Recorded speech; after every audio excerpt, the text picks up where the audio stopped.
Well, here we are after the first couple of seal coats on our final finish on our stock, and it revealed a couple of things. I've got a couple of overruns, for one thing, that I did not see. This side looks pretty good. This side over here has an overrun right there that I didn't pick up, and it has an overrun right there that I didn't pick up.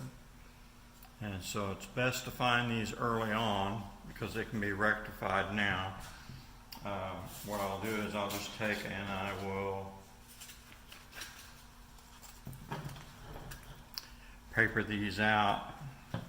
It's kind of hard to get to on this one because of the comb, but trying to sand with the grain of the wood.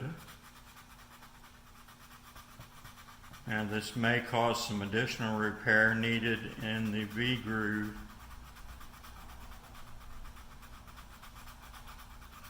after I take away the masking. Still there.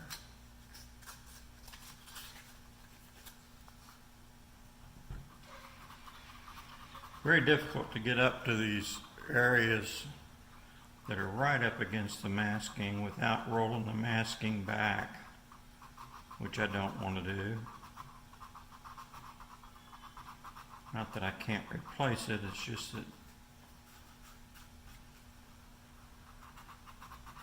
it's just one of those things I'd rather not have to deal with.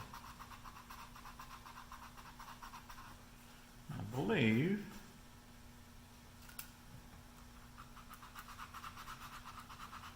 we're getting close to having this one resolved.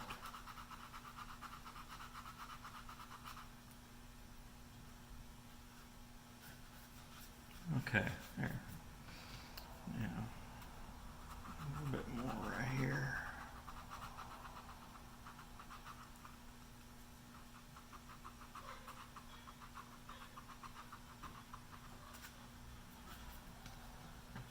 Now, this one down here, of course, is in a little bit more of a compound area.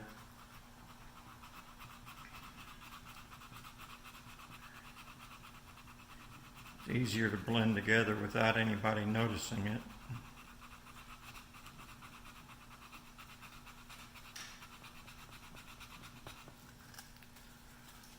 There's most of it gone. Of course, right up next to the checkering is always the most difficult because it's going to be the deepest and it's going to be an area that you don't really want to sand over.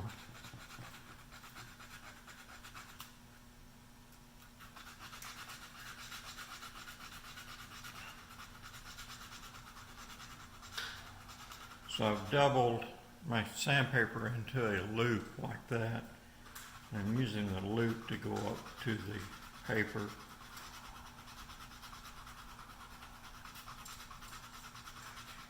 Rather than my forefinger. Almost gone.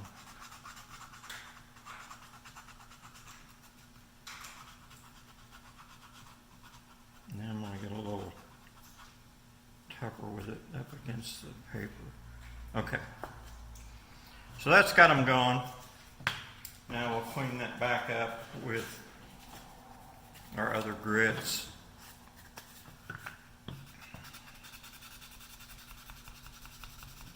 And overlap them somewhat into some of the other areas so they don't show. Evidently I got some paper up into that cone a little bit, marked up anyway.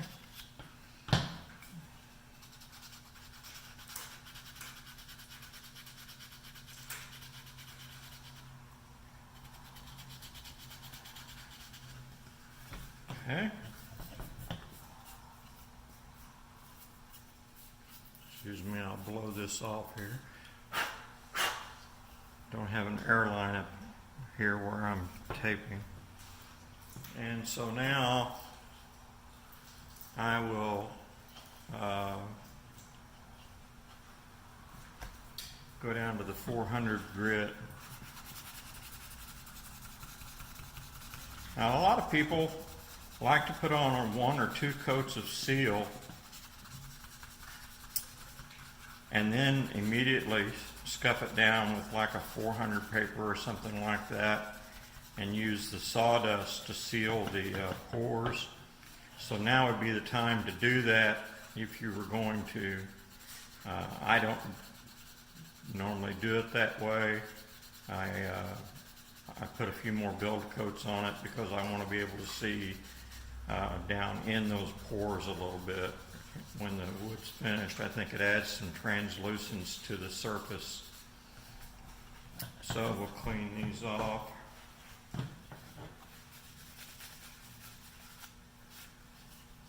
And we'll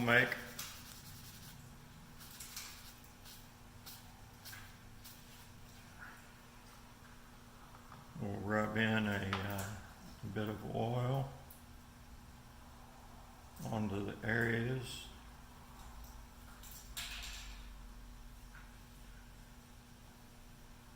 And it should be like they were never there,